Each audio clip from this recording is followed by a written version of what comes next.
Maintenant, pour Renaissance, c'est Madame Lacrafi, députée, elle aussi députée de l'étranger, des Français de l'étranger, pardon. Merci Monsieur le Président.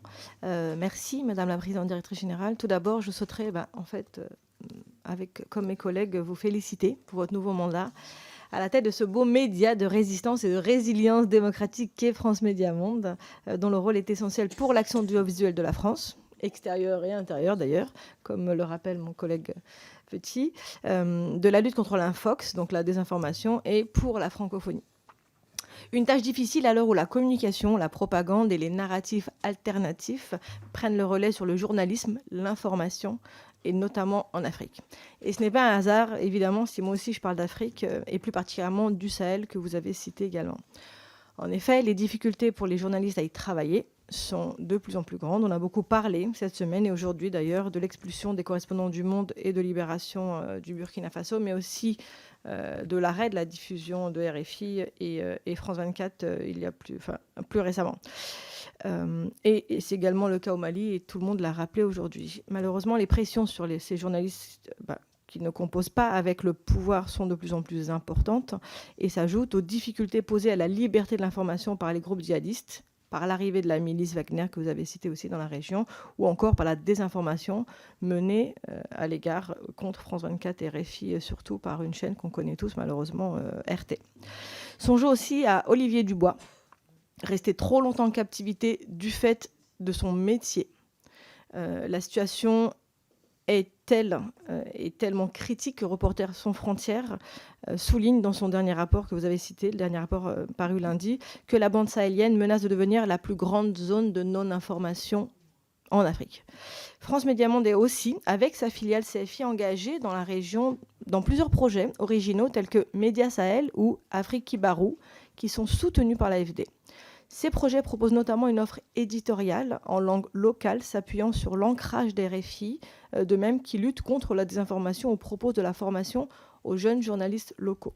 Je souhaite aussi ainsi savoir, face à la situation sécuritaire et démocratique dégradée que nous observons, comment ces projets peuvent encore être menés dans la région et particulièrement au Mali et au Burkina Faso.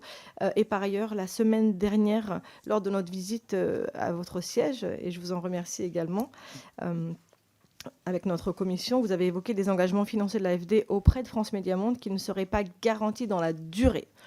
Quelle est exactement la situation ? Ces financements concernent-ils les projets que je viens d'évoquer et quelles seraient, selon vous, les solutions ? Je vous remercie, Madame la Présidente.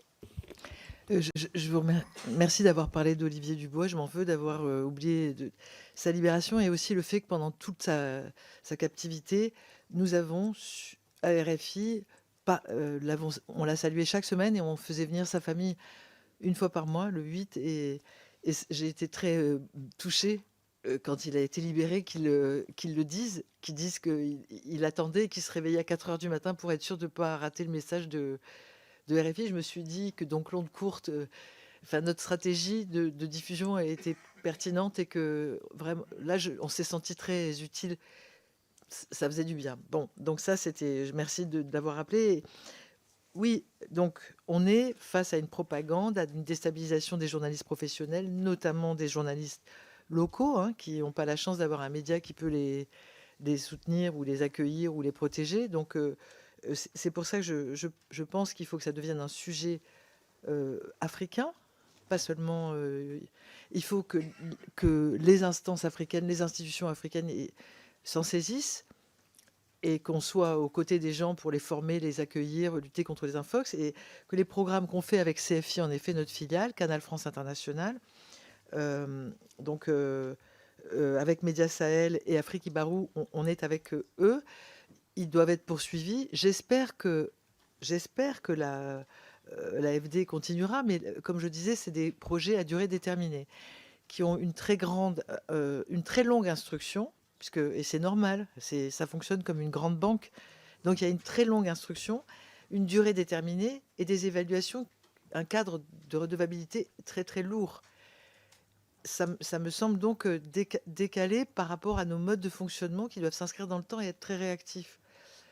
Pour le fond, il n'y a pas de problème. On n'a aucun souci sur la vocation de ces programmes. Mais Sur les modalités, je pense qu'il y a un déphasage et c'est pourquoi, comme je le disais tout à l'heure, en fin d'exposé, il nous faudrait être attributaire direct d'aide publique au développement.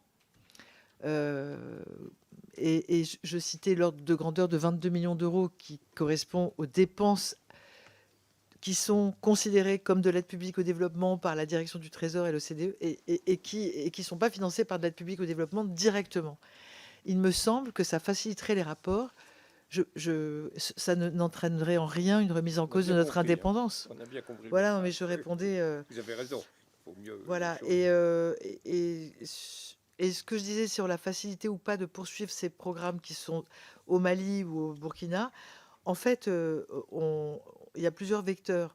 Les radios partenaires, c'est clair qu'on les a laissés au Burkina ou au Mali parce qu'elles se font saccager leurs locaux si elles continuent à reprendre nos programmes. Donc, on a donc perdu 80 radios partenaires de cet ordre-là dans les deux pays qui nous reprenaient. Les FM, elles sont arrêtées, donc on ne peut plus diffuser en full D en mandinquant. Mais sur YouTube, on a mis l'intégralité de nos productions en langue sahélienne. Et donc, produites à Dakar, elles sont diffusées sur YouTube. Et voilà, donc, et on les met en ondes courtes aussi. Donc, on passe quand même la censure. Voilà. Je vous remercie.